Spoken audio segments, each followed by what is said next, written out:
Joining us for our preview of tomorrow morning's newspapers, our own American broadcaster, Cara Augustenborg. She said that I mangled her last name the last time. Here I go, Augustenborg, of Friends of the Earth. Anne-Marie McNally, political director of the Social Democrats, and Shane Beattie of KFM. We start with the front page of the Irish Times, and it leads with offshore account holders get 6 months to pay up. And also here, EC may examine 300 more Irish tax rulings. Over on the right, Obama condemns Trump's remarks. And down here, disgraced cyclist Armstrong pulls out of RDS sports event. In the Irish Examiner, intense talks bid to avert Garda strikes. Grace report author concerned over HSE cooperation. Armstrong pulls out of Dublin conference, and Limerick man was en route to fight ISIS.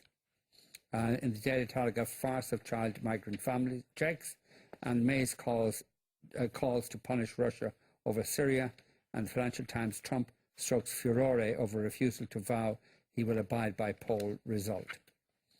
Okay, I assume that you've all read all these newspapers, so tell us about the offshore account holders get 6 months to pay up. Yeah, well, I thought at first when I saw that headline that it was a rather light sentence and that they should get a good bit more than 6 months. But apparently this is time to avoid them having any sentence at all. And the idea of it basically is that this will encourage them to hurry up and declare their money to the state. They get reduced penalties and so on, and so they get off better if they come clean now. The theory of that, of course, is that the state has the resources to actually carry out the audits, that it has the will to actually carry out the audits, and that it will bring in the money, which quite clearly, as many on the left have said, has been there for a long time to meet the needs of our public service expenditures. These people are hoarding it for themselves, and it seems a very little minor step in the idea of making them pay their share. Do you have loads of money offshore? I don't. Sure, I work for Friends of the Earth, so no, I don't. But with a lovely name like that, you surely have loads of money offshore. Not a penny, no. Okay, what do you think of the story?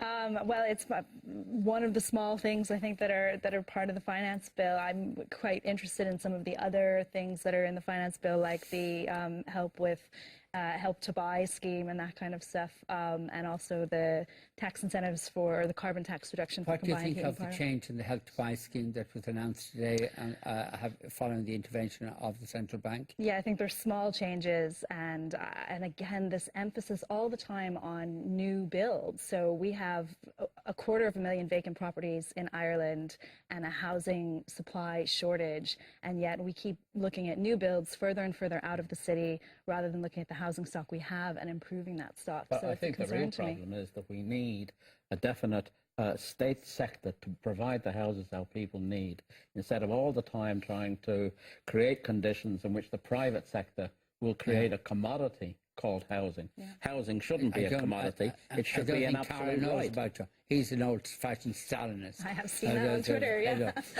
One of the interesting things about the change to the Help to Buy scheme, we were having a look back through the debate in the Dáil on budget night when the announcement was made with great fanfare as one of the big budget measures. And in a discourse with Roisin Shortall from the Social Democrats, when she was making her contribution, she kind of drew questions about whether or not this measure would undermine central bank rules. And Minister Coveney actually interjected into her speech to make the point that the central bank were fully in agreement with this, and he accused her of misleading the House by saying that they weren't.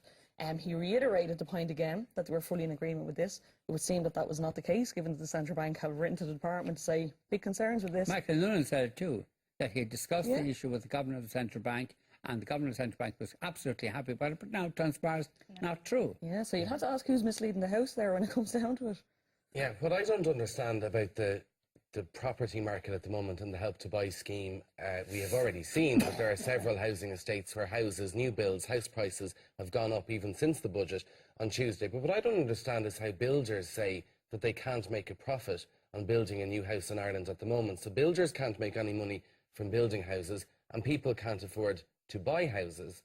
I don't know what's sort of happened to us as a country. It's crazy. We can't afford to buy them. I don't know, but it's true that builders can't make any money in their mind, builders can't make enough money. Yeah, in their that's true. The house. margins are too small. Now, I did find it interesting that Tom Parlin was coming out welcoming the Help to Buy scheme. And of course, when you hear a representative body welcoming a scheme, you should always be concerned. But yeah, obviously they're not making enough money. The money will it will result in higher prices. It's also It is already. It's already, already yeah. happening. I mean, there was an estate in Kildare that went from 199,000 to 215,000 euro within an hour of the budget on Tuesday. So it's But doesn't it happening come already. back to the How do you point know? that this should be provided by the local authorities?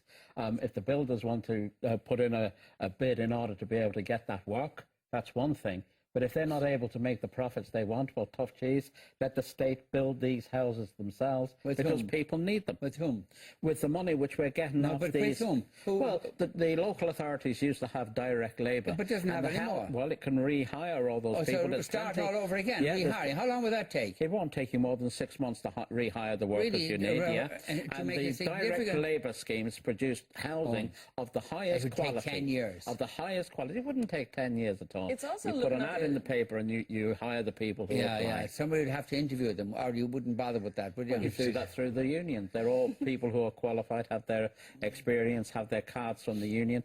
These are the people that you want to do the job. But looking at housing strategy in a more strategic and holistic way, I mean, it's not that there's a dearth of starter homes. There's plenty of one-bedroom apartments. There's actually a lot of people, a lot of families who are in unsuitable accommodation because they got caught in negative equity or for whatever reason. Like, there's so many cases of, families with two or three children living on a fifth-floor, two-bed apartment.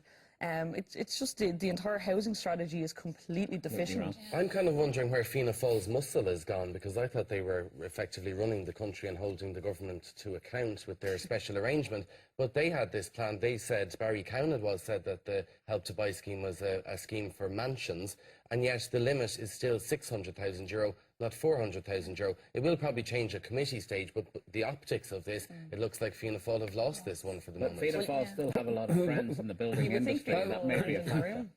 Fianna Fáil have a lot of friends. In the building industry. Oh, I thought you were going a lot of friends at all. I would have thought it was a bit of Okay, EC may examine 300 more Irish tax rulings. I'd say there's a lot more to come Yeah, out. well, there was another story yesterday in the paper, or I think actually this morning in the papers, to do with Ireland and our corporate tax rate. The European Commission is going to come after our corporate tax rate one way or the other. It doesn't matter what way you look at it.